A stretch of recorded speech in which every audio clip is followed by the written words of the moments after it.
You've tuned in to I Am Not a Number Live, the review show with Cardinal Sin and friends, where we review a different episode of The Prisoner starring Patrick McGoohan. Each week, we discuss a different episode and its implications then and now. Follow along and make sure to catch the episode in our viewing order so you can be ready to ask questions and participate in the chat. New episodes premiere each week on Wednesdays from 3 to 5 Central. The show's surreal and political implications on the reduction of the individual to a number have an even more insidious impact today, as all of our information, phone calls, texts, likes, photos, and other data are harvested to be sold and turn us into product rather than consumers. Get ready for a deep dive into one of the most important shows to have an impact on pop culture and society ever. And remember, I am not a number. Greetings followers. It is I, Cardinal Sin, and welcome to I Am Not a Number, number 12. It's your funeral. And let me make some adjustments here so that we can continue the show. And I shall return.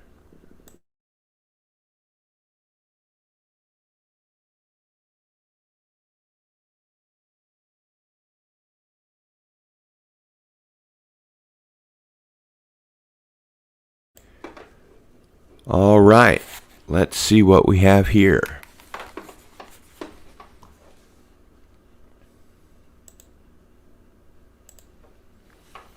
So today's episode is It's Your Funeral. I've just lost my mouse.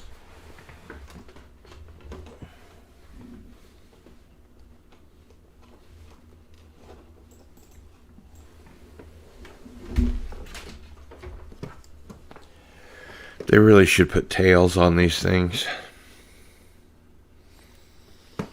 Anyway, let's see who we have here today.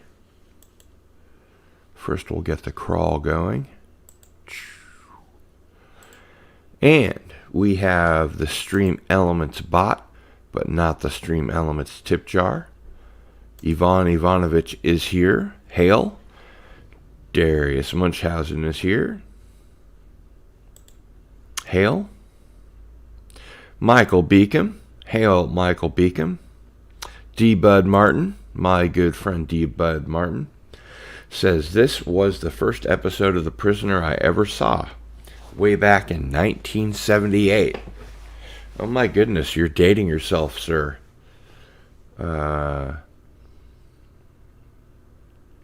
would have worked if you hadn't stopped me.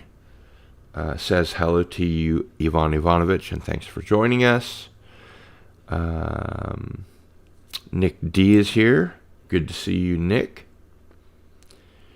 And we have some people rolling in. So I will go ahead and get things started here. Rick Davey of the unmutual website.co.uk will not be able to join us today. And I got a late night text from Tracy Torme, who said that he would be home just about the time we start. So let me text him and let him know that we've started.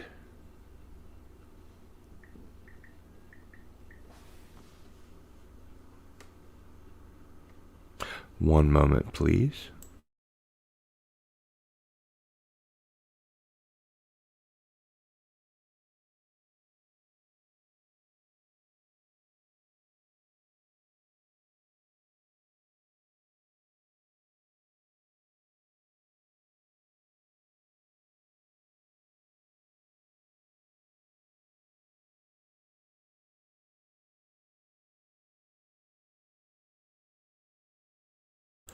All righty-dighty.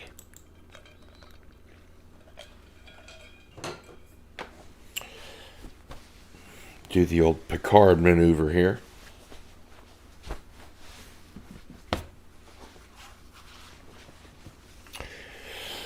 All right. What else do we have before we get started here?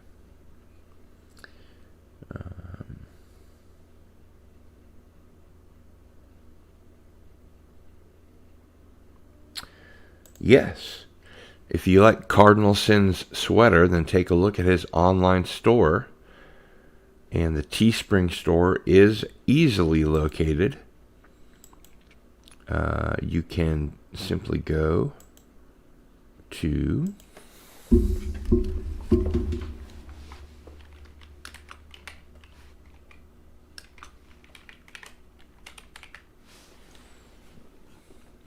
gillstore.com. That's how easy it is. As a matter of fact, let's check it out now.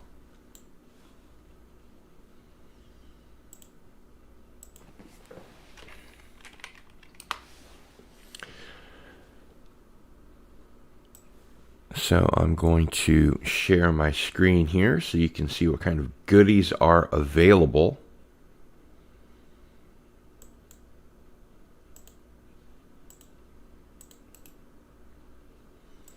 Oh, I shared the wrong bloody screen. Crikey.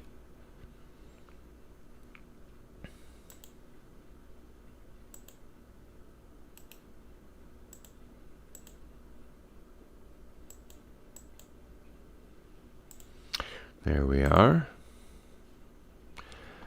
So I'm going to get to the subject matter at hand here, although there are quite a few nice shirts otherwise.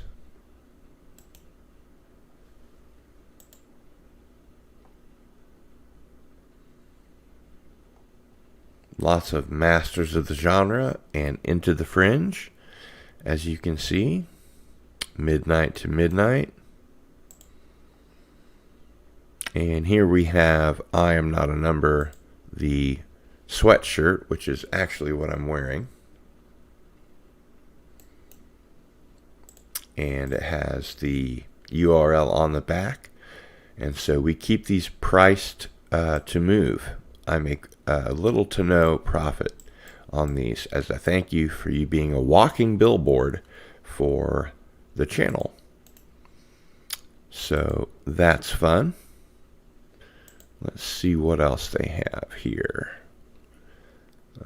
You can get yourself a I Am Not a Number pint glass, which are actually pretty cool. And the design for all of this is by Fet for Hire. Hail Fet for Hire.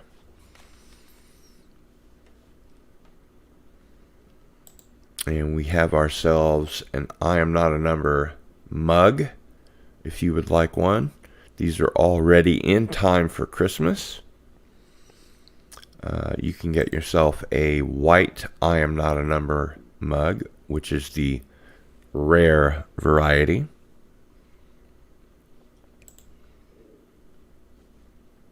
Have we looked at this one? Yes. And then you can get yourself a fetching black I Am Not a Number t-shirt.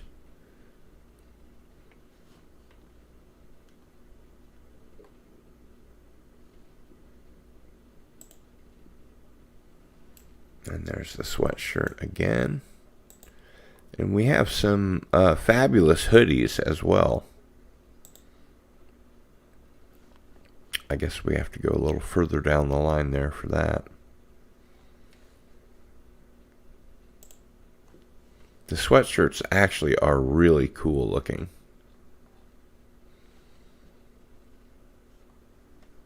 Let's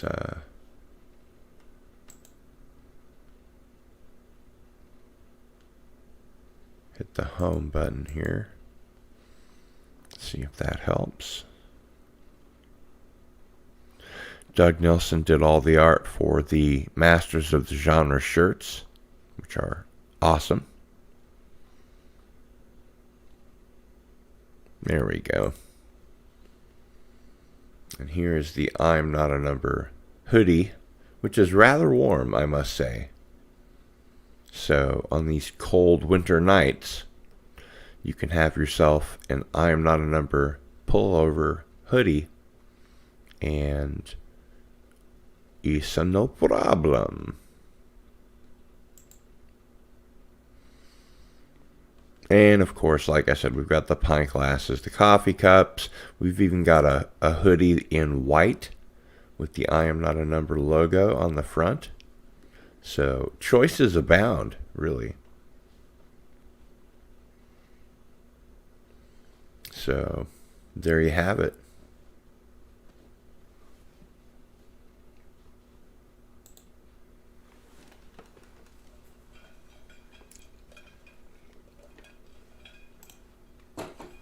Okay, we've got some more posts here. Let's take a look.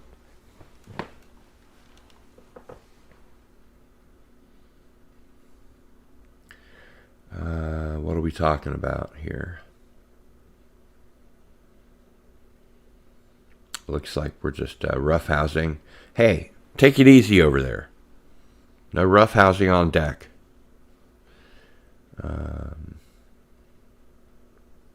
Yeah, just sidereal chat. Doesn't have anything to do with the show. Come on, you guys.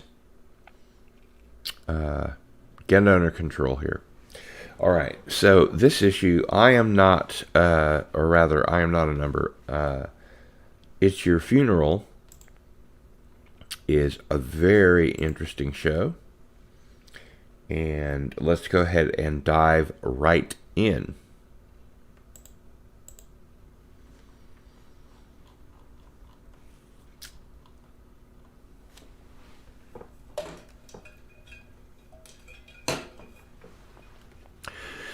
It's Your Funeral is an episode of the allegorical British science fiction TV series The Prisoner. It was written by Michael Cramroy and directed by Robert Asher, and was the 8th episode produced. It was the 11th episode to be broadcast in the UK on ITV, ATV Midlands, and Grampian on Friday, 8 December 1967, and first aired in the United States on CBS on Saturday, the 10th August 1968. The episode stars Patrick McGoohan as number 6 and features Andre Van Giesecke as the retiring number 2 and Darren Nesbitt as the new number 2. In this episode, a young successor to number 2 plots to assassinate the retiring number 2 and ensure his own success. Number 6 is awakened one morning by a young woman, number 50, who tells him an assassination is being planned and asks him to help her prevent it. Blah, I can't talk today. He doesn't believe her, thinking that she's working for number 2. Number 2 monitors the scene. Later that day, number 6 meets another prisoner who tells him about jammers, people within the village who concoct false assassination plots, which Control is obliged to investigate. Number 6 is told that Control has a list of these people and ignores their warnings. The following morning, number 2 has a meeting with the computer attendant, number 8, and number 100. The computer has plotted number 6's daily routine. When number 2 realizes that number 6 will be attempting his weekly co-show workout that morning, he realizes that everything is going according to plan. Number 100 is sent to the gym and replaces number 6's watch with an identical one which is broken. Number 6 thinks his watch has stopped and takes it to the watchmaker, number 54, to be mended. While the watchmaker is in the back room mending his watch, number 6 notices a detonation device that can be operated by radio. As he leaves the shop, number 6 meets number 50 again and learns that she is the watchmaker's daughter. He also learns that the watchmaker is planning to assassinate number 2. Number 100 assures number 2 that the watchmaker is too thoroughly indoctrinated to want to assassinate number 2. Now believing the story and realizing that if the assassination is successful, the whole village would be punished, number 6 goes to inform number 2 of the plot. Number 2, secretly filming the meeting, tells number 6 that the watchmaker is a jammer and that Control is not concerned about him. He asks number 6 to find out how they intend to kill him, as it will give him a good laugh. That evening, number 6 and number 50 return to the watchmaker's shop, where they discover the watchmaker is making a replica of the Great Seal of Office. They realize that this will be filled with explosives and detonated during the forthcoming Appreciation Day ceremony.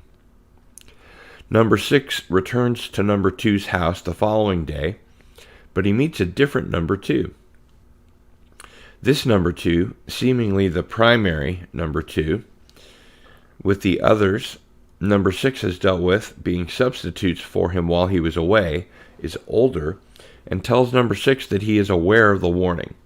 In fact, number 6 has warned every previous number 2 that they are to be assassinated, and he is just not concerned because he is about to retire. Number 6 is shown footage of himself purportedly warning previous number 2s, which has actually been cut together from the film of his meeting with the younger number 2. Number 6 says the film is fake and that the plot is being mastered by his successor, the youngest number 2. The oldest number 2 starts to believe number 6, as his employees are not the sort of people who pay pensions. The younger number 2 assures number 1 that the assassination will proceed successfully. On Appreciation Day, the watchmaker hides in the tower ready to detonate the bomb when the seal of office is placed around the retiring number 2's neck. Ooh, this could get a bit grisly, couldn't it? He is seen by his daughter and number 6, who both race to the tower to stop him. Number 6 gets the detonator, but is confronted by number 100, who tries to take it from him. While they are fighting, the seal of office is transferred to the distinctly nervous new number 2. Number 6 then gives the old number 2 the detonator, telling him that it is his passport out of the village. He goes to the helicopter and leaves. In the closing scenes of the episode, number 6 congratulates the new number 2, assuring him that something equally suitable will be arranged when he retires. Now, production on this episode was impacted behind the scenes with a great deal of tension. Interviewed in the documentary, actors Annette Andre and Mark Eden both recall McGoohan and the director entering into a shouting match during filming. Andre strongly criticizes McGoohan for this behavior. Eden recalls McGoohan losing control and nearly strangling him during a fight scene. Nesbitt, also interviewed for the program, indicates that he was never given any information regarding what the yet-to-be-broadcast series was about, and thus played the new number 2 in a state of confusion. Andre ends her comments by stating she did not enjoy her time on the program, while a crew member expresses his belief that McGoohan, under creative pressure, experienced a nervous breakdown during the filming of this episode.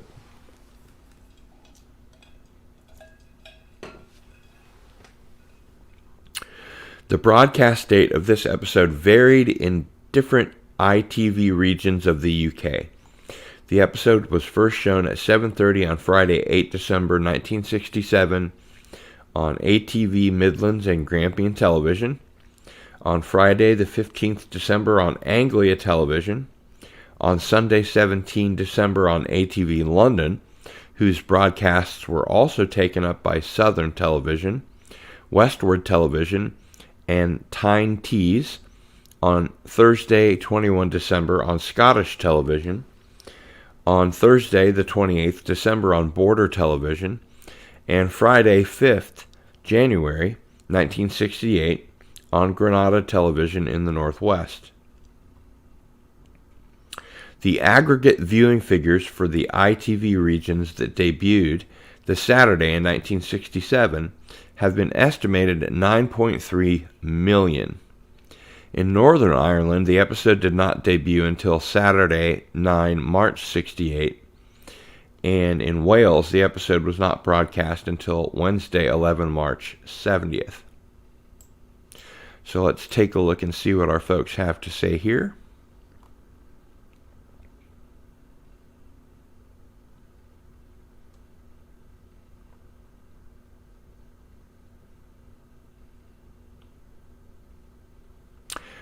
Hail Brian Harnish. And hail Rod Thunderheart.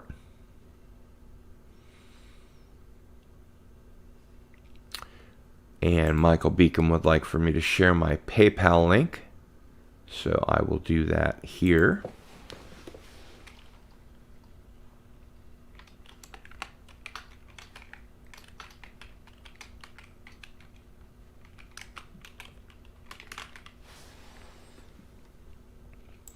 So if you should choose to tip me for any reason, you may do so here at paypal.me/GilBavel. And I appreciate you guys looking out for me. Let's see. What else do we have?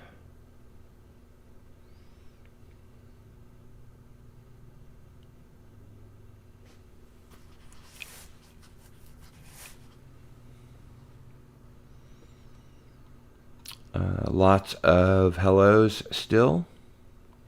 It is a great time of year for hoodies. Darius Munchausen says, "We want information." And D. Bud Martin says, "I've seen this episode so many times, I remember the entire conversation between number 6 and Monique at the beginning of the episode." Very cool. "I am not a number. I am a free man." Hail to Lauren Douglas.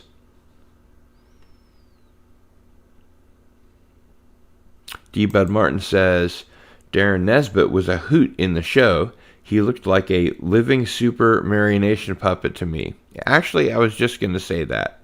He does look exactly like one of those Jerry Anderson type of, he has one of those kind of faces, I think. I am not a number. I am a mathematical construct represented by a letter. Probably a Greek letter. What else do we have? Yes, the Stream Elements tip jar is not working.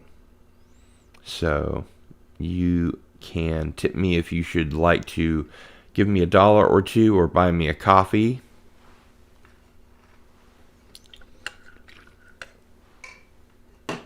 Or a pizza. You can do so at that URL. Going through here. Rod Thunderheart says, "Sorry, I'm working out while listening." All right.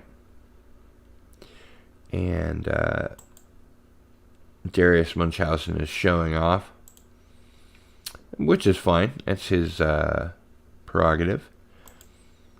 Hail to Myron Bryan. Thanks for being here. And Darius Munchausen has just showed the secret way to tip. You can hit !tip, and Stream Elements will reply with the link to which you can tip. And Ivan Ivanovich brings up that Darren Nesbitt plays an SS officer in Where Eagles Dare. Great movie. Really good movie. The tip command works if you invoke it using tip, or you can donate at, it's just paypal.me/GilBavel. You don't have to put in the HTTP thing.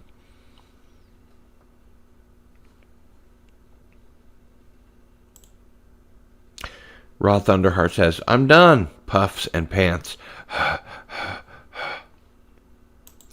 Okay, so since we wanted to get some more information, I want information.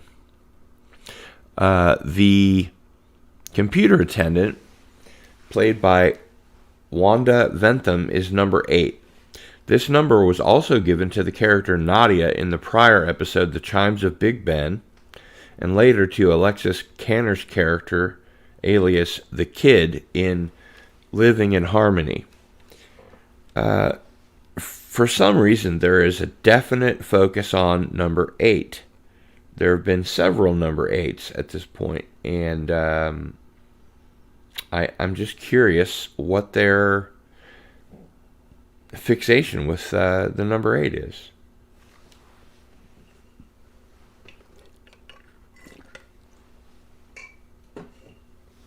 Annette Andre's character is number 50, although she is credited as Watchmaker's daughter, and the Watchmaker himself addresses her by her actual name, Monique, which is highly frowned upon in the village. In the scene in which the prisoner and visits number 2 to warn him of the assassination plot, number 2's line is, "It's the little watchmaker that concerns you," is dubbed over the original dialogue. Number 6 also says, "Yes, jamming," in response to number 2 in the same scene, without moving his lips. This is the first of 2 episodes featuring a sport called Kosho, the other being Hammer into Anvil, which we watched last week. And this is a fictional martial art devised for the series. It involves a contest between 2 helmeted combatants who spring at each other from 2 trampolines, between which is a tank of water. The object is apparently to put one's opponent in the tank. There is, in fact, a real martial art called Koshu Shorei Ryu Kempo. Although It's Your Funeral was the 8th episode produced, and Hammer into Anvil the 12th, some of the Koshu footage from the later episode appears in this one, as despite the quick edits, some shots of number 6 opponent are clearly that of the character of number 14, played by Basil Hoskins. This episode contains more number 2s than any other. Not only can one see Andre von Gershkam's retiring number 2 and scheming Darren Nesbitt as his heir presumptive, but 2 others, albeit given only a line each. This episode refers to jamming and jammers, i.e. constant hoax attempts to keep the authorities busy. The Situationist International was referred to some of its activities as being like radio jamming in 1968, the year after this episode was aired. The noise band Negativland claims to have invented the phrase culture or cultural jamming in 1984 to describe billboard alteration.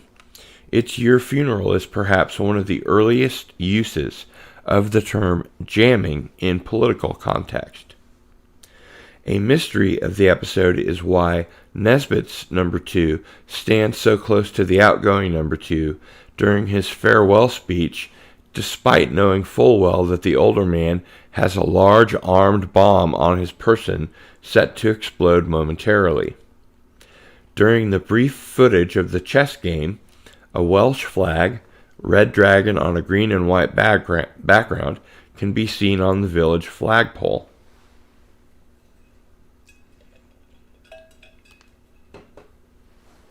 So the story goes as follows. In the early morning hours, a female villager, Annette Andre, sneaks into the prisoner's residence. She warns him that an assassination is being planned and may be connected to jammers, the nickname for the subculture of low-level rebellion that our hero's behavior in the village has inspired. I was going to say that we've never seen anything like that before. For obvious reasons, Number 6 rejects the frightened young woman's tale of an impending assassination, assuming it's just another head game being spun by the village keepers. We viewers begin to assume this too, since the entire exchange was being watched on view screen by one of the number 2s, Darren Nesbitt, the rotating series of executives who manage the village, and fail. An artist trapped in the village tells McGowan about jammers. Those people aren't as bold as our protagonist is with their resistance to the village keepers. They merely employ minor deceptions that make their captors suspect escape attempts or other conspiracies might be afoot. These incidents must all be checked out, wasting the time of the investigating authorities. The prisoner has no reason to object to such jamming and goes about his business. The same number 2 who observed number 6's morning encounter with the woman watches him on another view screen as he plays another village captive in a game of Kosho. I will just point out here that our hero leaves his watch with his other clothing and accessories in a locker in the Kosho arena. Number 2 has McGowan's watch replaced with the one that doesn't work. After somehow keeping a straight face through another absurd Kosho match, the prisoner soon realizes his watch has stopped working. As number 2 planned, he goes to the village watchmaker to have his timepiece repaired. This elderly watchmaker was, before his captivity in the village, an expert at Q-like explosives disguised as innocent objects like clocks and the like. The prisoner recognizes an explosive device among the watchmaker's equipment, but the old man refuses to discuss it. The woman who tried to warn number 6 about an impending assassination turns out to be the watchmaker's daughter. She informs our main character that her father is planning to kill number 2 with a rigged explosion. The attempt is scheduled for the next appreciation day when new number 2s take over from their predecessor. Number 6 and the old man's daughter fear that the village keepers may react to the assassination with reprisals, killing all the villagers who don't happen to be part of their plans for world conquest. The watchmaker is unmoved by all their concerns. As much as it turns his stomach to do so, the prisoner attempts to warn number 2, Darren Nesbitt, that an assassination attempt is in the works, but pretends he knows no specifics to protect the elderly watchmaker. Number 2 acts as if he doesn't believe it and considers it just another instance of jamming, which he and his fellow village keepers are getting tired of being suckered in by. Our hero leaves in disgust and number 2 smiles. He and his aide number 100 have videotaped McGowan's visit and warning, apparently to have evidence to use against the villagers involved in jamming. Investigating further, the prisoner learns that the watchmaker has concealed his explosive device in the Great Seal, a medallion that gets passed from former number 2 to the incoming number 2. Further alarmed now by the likelihood of the assassination attempt succeeding in bringing hellish punishment on the villagers, McGowan tries warning number 2 again. He is startled to encounter a much older number 2 this time, Andre van Gieschem. This older number 2 is the real incumbent. The younger number 2, Darren Nesbitt, will be taking over from him. This is reasonable since we know from episodes like Free For All and The Chimes of Big Ben that the incoming number 2s often show up early and either lie low or participate in one of the village keeper's head games against a captive. This would explain why the prisoner just happened to encounter the new number 2 before the current one. The outgoing number 2 states that he believes our hero about the assassination attempt. The incoming number 2 obviously wants this older number 2 dead and will use the assassination attempt to justify a swift and deadly retaliation against all the villagers.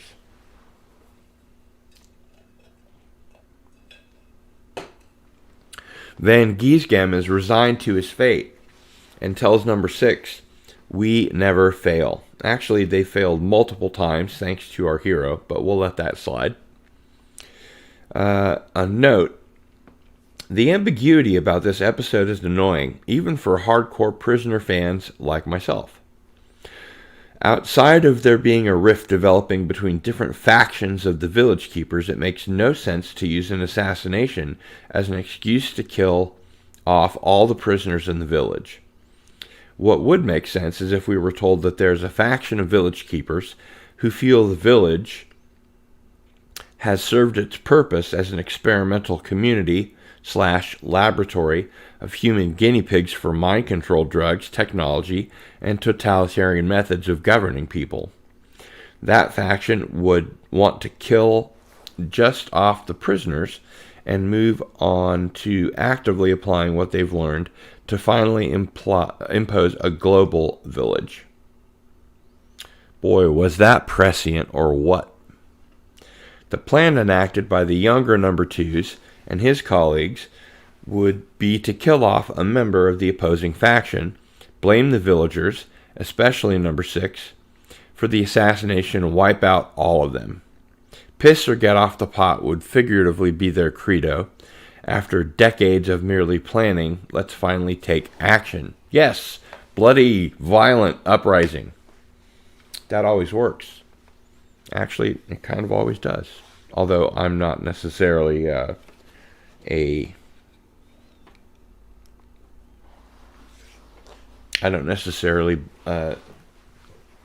I'm not trying to evoke that response or incite anyone into any kind of action. Back to the story. The narrative finds us wanting to sympathize with the outgoing number 2 for some reason. He longs to escape his fate and find a place to die in peace. Well, boo-hoo. all the people you village keepers have abducted over the years would have liked that too, but countless numbers of them have died in your prison city with their loved ones, never even knowing their fate. Anyway, I'll move on from that and instead focus on the prisoner's desire to save his fellow captives from being exterminated in retaliation for the assassination of a new number 2. At the Appreciation Day ceremony, McGowan manages to steal the detonation device from the watchmaker and give it to the outgoing number 2. This prevents the explosive medallion / Great Seal from being detonated while the outgoing number 2 is wearing it. Once it is placed around the neck of the incoming number 2, Darren Nesbitt, he doesn't dare make a move to reveal the secret plot to kill Van Giesgem or to have Van Giesgem prevented from flying off in one of the village's black helicopters. Number 6 gloats to the new number 2 that he will very likely be facing fatal punishment during the failure of this plot to have the watchmaker do his dirty work by killing off the outgoing number 2. I like to think that the village keepers soon caught up with and killed the fleeing number 2 after all, since he doesn't deserve the peaceful death that he denied so many innocent captives. In fact, I wish they had done McGowan outrightly to say that the new number 2 knows that the departed number 2 will still be killed off, but at least use the plot to blame the villagers. That plot has been thwarted. So, for its simplicity's sake, I avoided the self-defeating way that this episode pretends the outgoing number 2 is the main number 2. That notion adds nothing but unnecessary confusion, so I kept what we've already grown accustomed to, the fact that the new number 2s come and go all the time. To explore the additional facts of rebellion, or jamming, inspired by number 6's defiance of the village keepers, I will cite a 1970s attempt to imitate many themes from The Prisoner.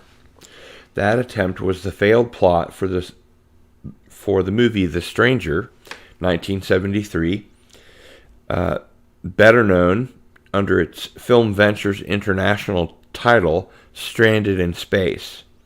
The title, The Stranger, reflected the way the series was obviously going to be a hybrid of The Prisoner and The Fugitive. Glenn Corbett starred as Neil Stryker, an astronaut who became stranded on a parallel Earth, Sliders, which was under the tyrannical rule of the Perfect Order, the imitation village keepers of this attempted series.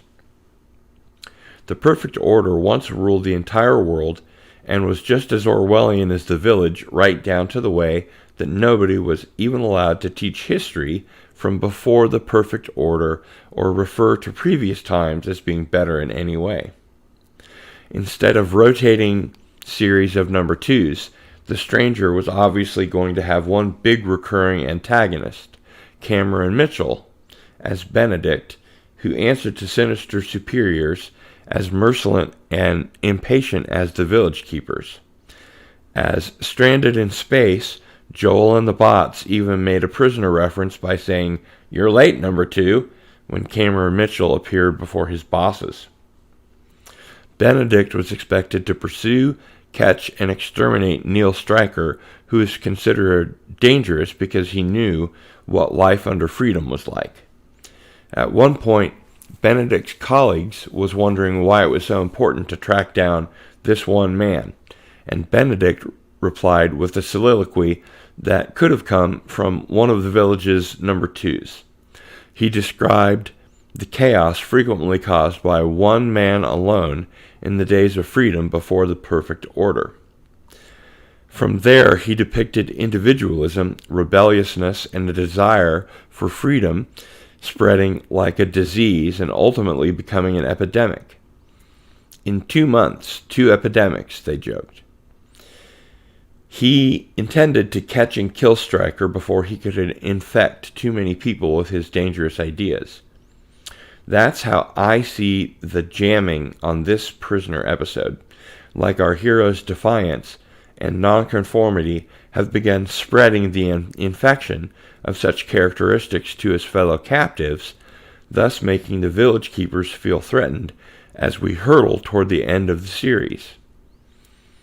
I would probably place It's Your Funeral third from the last, because I like to position it so that the additional acts of defiance inspired by number 6 can be seen as the cause for the village keepers bringing back Leo McKern's number 2 for the 2-part finale.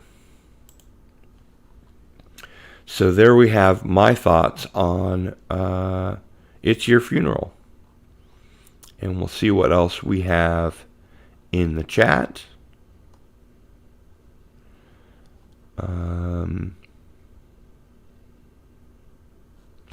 Darius Munchausen points out that Where Eagles Dare is a great song by Iron Maiden, who is an awesome band. And they, of course, wrote the title of that song,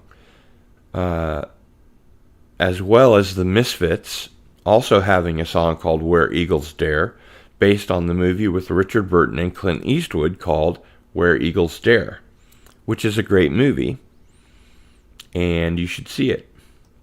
Darius also points out that Cardinal Sin won't get it. I get it. Darius also says, I love this show. You would have thought that jamming was a thing of the past.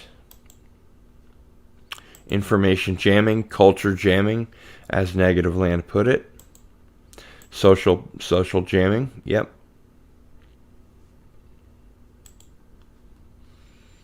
Cultural jamming, absolutely. And he goes on to say, The Prisoner is my jam. Oh, and 8 is considered to be a lucky number by some Japanese and Chinese folks. Not sure if there's a connection. Interesting. Cam is here. Hail, Cam.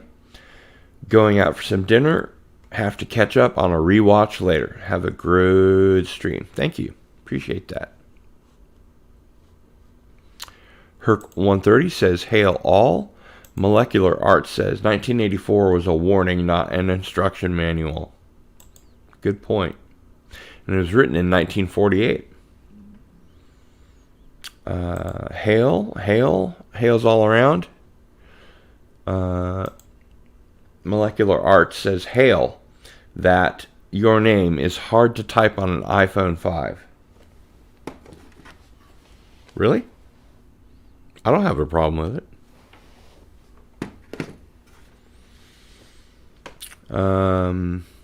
Have fun, everybody. Gotta take it easy.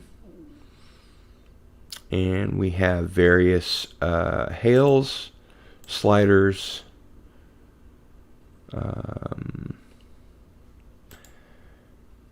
at Cam. Hello to you, my friend, and welcome to I Am Not a number 12.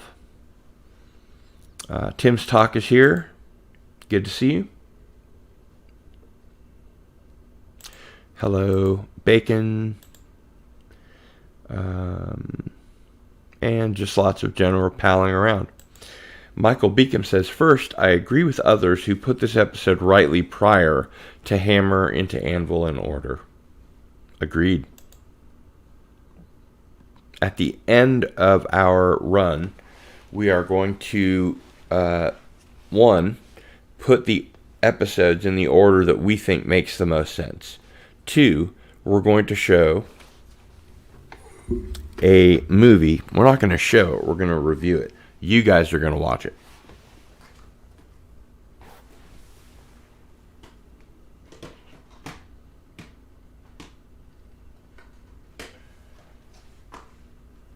And I had it right here.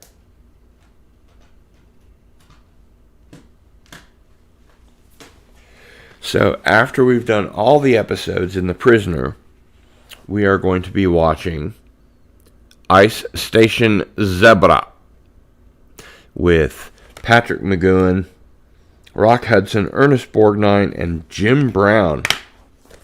That's right, downtown Jim Brown.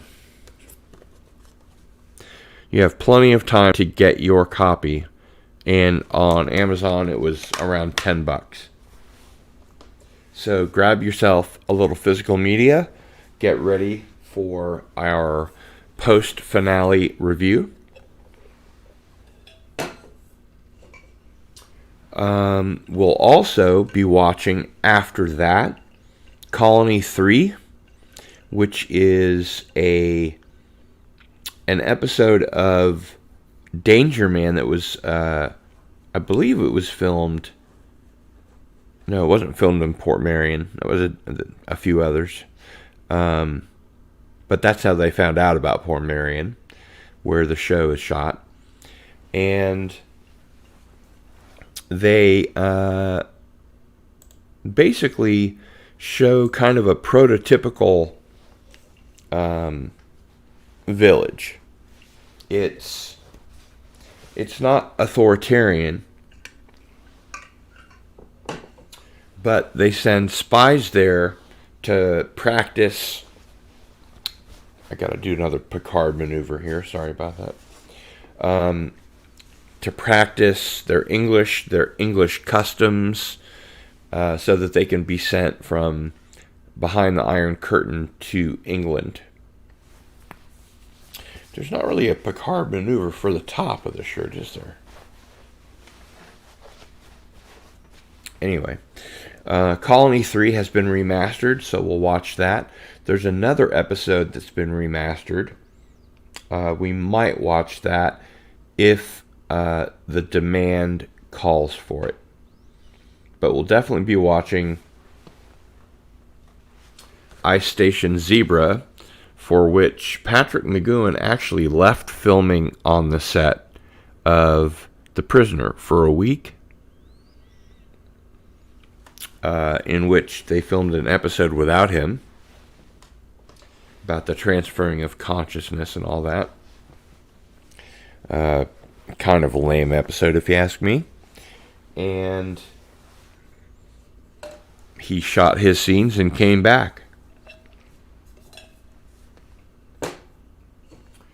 And many people have discussed the idea that the character that he plays in Ice Station Zebra is more or less John Drake, his character from not the Prisoner, Danger Man, or Secret Agent, depending on which side of the pond you live on. Okay, let's see. What else do we have?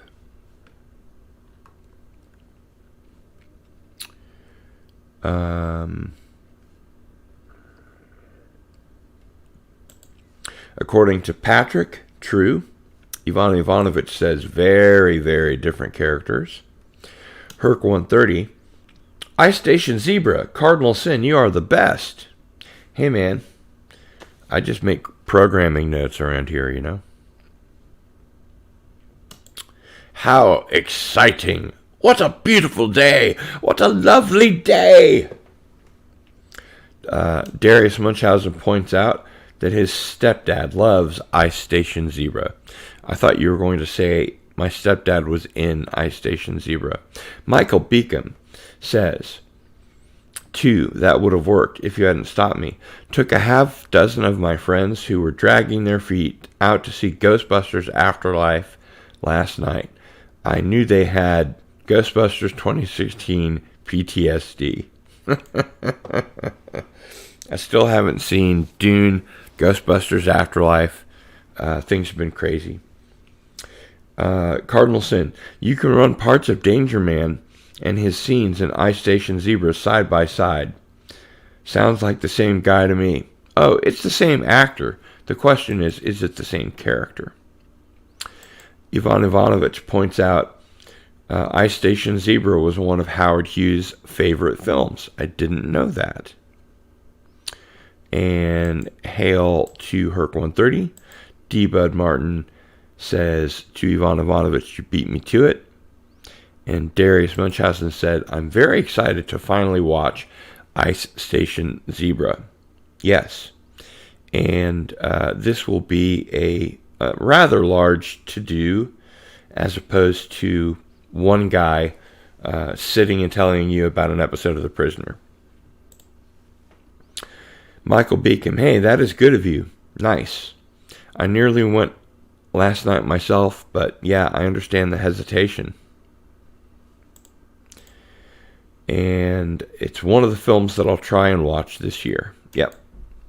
There are films that we should watch in the theater, and, you know, it's the opposite of without respect, we reject. It's with respect, we accept, which is a Doomcock-ism, if I may. But I agree and think that we should see things that we want to see more of in the theater. And in today's sort of prisoner-like society, where people have been known to say, I will not make any deals with you. I've resigned. I will not be pushed, filed, stamped, indexed, briefed, debriefed, or numbered. My life is my own. Is it? Yes. You won't hold me. It's easy to find oneself being pushed and pulled in different directions to like this and dislike that. And where does all this agenda come from? Well, if you've been a fan of this show, I Am Not a Number, you know what the answer to that question is.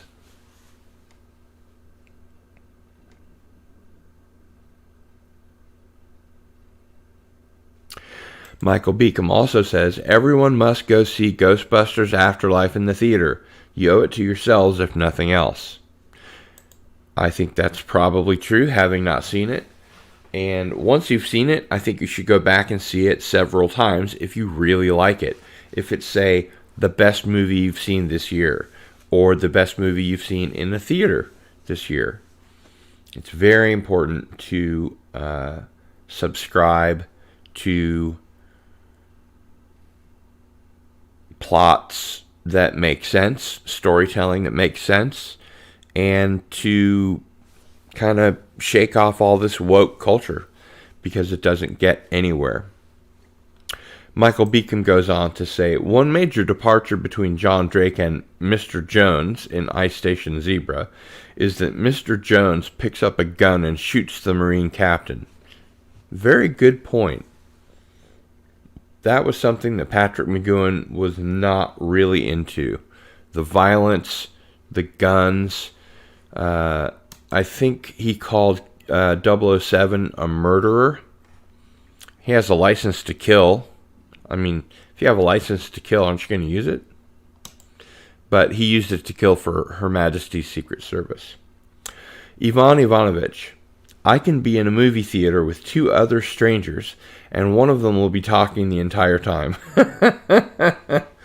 Unless it is legal to shoot such people, I'm not going back. Oh, come on. I've been going to see movies, not recently, but maybe a month or two ago, and there's just nobody else in the theater. Or maybe like two people way in the back, and I was way in the front. Michael Beacom says, seen it 3 times so far, and I'm not done yet. Good for you, Michael Beacom. Brian Harnish says, I think everyone should see the Matrix Resurrections. Let's stick a pin in that for now, shall we? I'm not altogether sure that Lana Wachowski, who has made and directed this movie by herself, is up to the task. Let's find out first, because The Matrix was brilliant. It borrowed very heavily from all kinds of different philosophies, but Revolutions and the other one, which I don't even remember the name of, Revelations, whatever, they sucked. They were not good movies. The sequels to The Matrix were awful. The Animatrix was great, but the 2 sequels to The Matrix were just garbage, as opposed to, what a great movie The Matrix was. But the White Rabbit and everything, the blue pill, the red pill, it made such an impact on our life and times that blue pill, red pill, all that kind of stuff has become memes. And the other 2 just kind of fell flat. They did okay in the theater, but they weren't the major blockbuster the Wachowskis made in the first film. Brian Harnish says, indeed. Hey, the lovely Sherry. I wish I could go see Ghostbusters, but I'm not allowed according to government restrictions. I will go to support good Hollywood movies as soon as I can. I wouldn't even necessarily call it a Hollywood movie. I think it's kind of an outsider Hollywood movie, if you take my meaning. Brian Harnish, who has very good taste, says, I agree with all your points, Cardinal Sin. The lovely Sherry, hi Darius Munchausen. Ivan Ivanovich says, I skipped the sequel, saw the original, and concluded it did not support a sequel, much like Highlander. I have an interesting story about that. I was in the theater with my girlfriend to see The Crow, and before the movie started, there were previews, and one of them was for Highlander 3. And after they said Highlander 3, somebody yelled, "The apology!" And I just cracked up. The whole theater did. It was really funny. Brian Harnish says, same thing here, Darius Munchausen. I hope it at least exceeds The Matrix 2. That one was the worst of the series, I thought. Well, Brian, if you hope that it at least exceeds The Matrix 2, that will make it the third worst of the series. I don't understand the reasoning, but okay. Hail to the lovely Sherry. Hail back. Darius Munchausen says, I thought The Matrix Revolutions was the worst of the trilogy. It was. And the other one, it was the worst too. Michael Beacom at Ivan Ivanovich, you didn't miss anything. There's The Matrix, and then there are pointless cash grabs, like my friends with the Ghostbusters, until someone I trust likes it, avoiding the new Matrix. Yeah, probably me too. Darius Munchausen says, I will be seeing Jurassic World Domination in the theater because Lady Munchausen is a huge Jurassic Park fan. Actually, I quite enjoyed the Lost World movies. I thought that Bryce Dallas Howard was very well cast and that she's a great actress. Not hard at all to look at. Chris Pratt was great in those movies, especially considering if you've seen the extras where they were literally using a tennis ball on a stick to depict, how tall the dinosaurs were and things like that. And of course, the scene in The Lost World, which you see directed in the extras, in the bonus features, show Chris Pratt kind of doing his thing and people running all over in this absolute mayhem. But in the extras, you see how they've all been directed to run a certain way at a certain time, and it's all this wonderfully choreographed sort of dance of running in fear, because at that point there are spoilers, pterodactyls or pterodons or some kind of ptera something, and they are swooping down and picking up people and gobbling them up, just as good dinosaurs should. Raw Thunderheart says, I will too. Jurassic World movies are still good popcorn flicks. I have to say, as a screenwriter, I just have really enjoyed the Lost World movies. I think they're really good from all around. Yeah, they're good popcorn movies. They're good family movies, although maybe a little scary for young kids. Jurassic Park itself was obviously a family film and a fan favorite. It was something that had never been done before. When you see the characters that Sam Neill and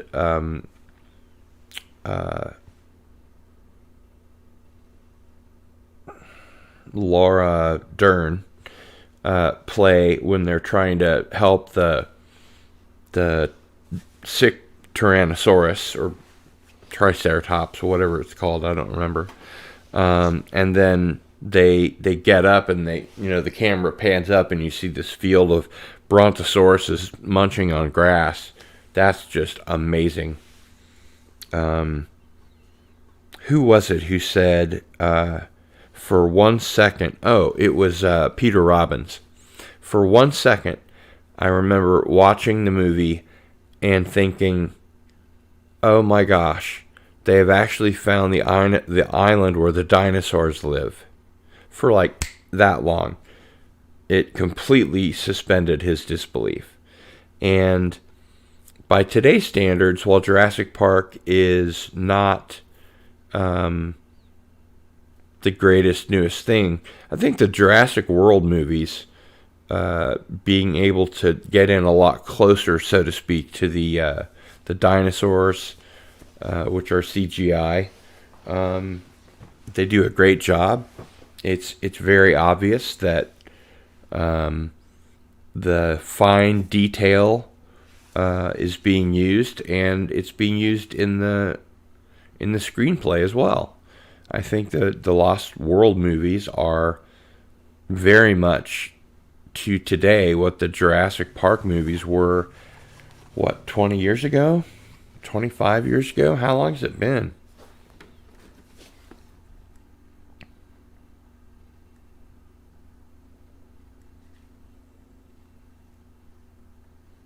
I shall endeavor to discover.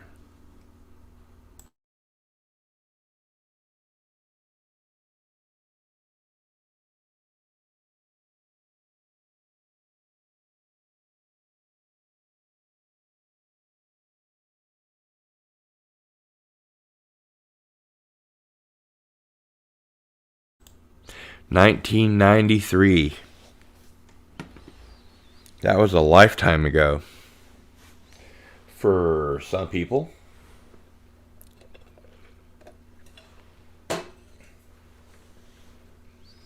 Rod Thunderheart goes on to say, granted they didn't compare the original Jurassic Park, but it's no woke crap. That's true. Brian Harness says, I could barely stick with The Matrix Reloaded. That's the other one, as opposed to Revolutions. Two things did it in for me. The Superman reference in a world that apparently, where all records were lost, it wasn't a very logical sequel overall. That's true. Laura Dern. I got there. But thanks for the help. Loved the Jurassic Park original series. I enjoyed the Lost World movies too. I need to rewatch them. I think they are worth rewatching. Almost 30 years ago for Jurassic Park. Yeah. And boy, have special effects come a long way or what? And Stream Element says, tip Cardinal Sin. He works hard, and let's face it, you enjoy the content because that's what I programmed it to say. And on that note, I think we have gotten everywhere we can with just me. So thanks for showing up for I'm Not a Number 12. It's your funeral. Let's check our viewing order and find out what the next one is going to be.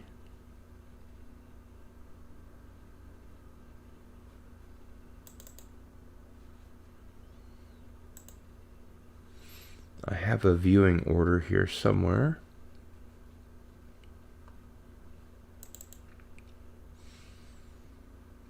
A Change of Mind. A Change of Mind will be our next episode. So get ready for that.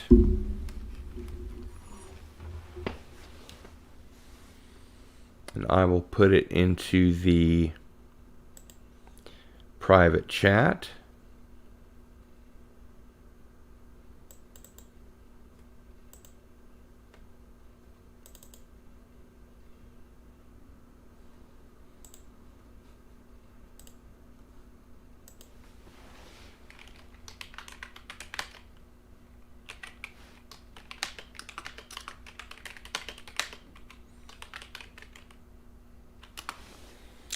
So make sure to watch A Change of Mind either on Amazon, which is free, remastered in all of its glory, audio and video both, with ads, or watch your own physical media, whether you have this beautiful 50th anniversary set from the network, or just network, I guess, or if you have the 40th anniversary episode, or whatever, you've got a week or so to catch up and look at A Change of Mind.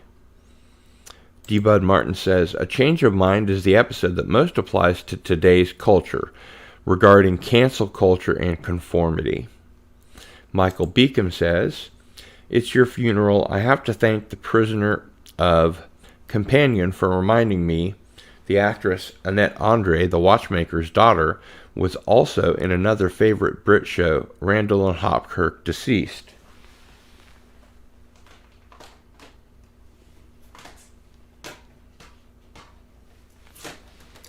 Do you mean this one? Or are you talking about the remake? Randall and Hopkirk, Deceased is a great series, also restored by our friends at Network, who are responsible for restoring the 50th anniversary edition of The Prisoner, and I think the 40th anniversary as well. And yeah, it's a great show. A lot of fun. Bet you didn't expect me to have one right there, did you? For more I Am Not a Number episodes, please visit Cardinal Sin's channel homepage, which is at youtube.com/Cardinal Sin. Absolutely. And so that is going to do it for this episode. I want to thank everybody that has showed up for I Am Not a Number. And until next time, it's Cardinal Sin out.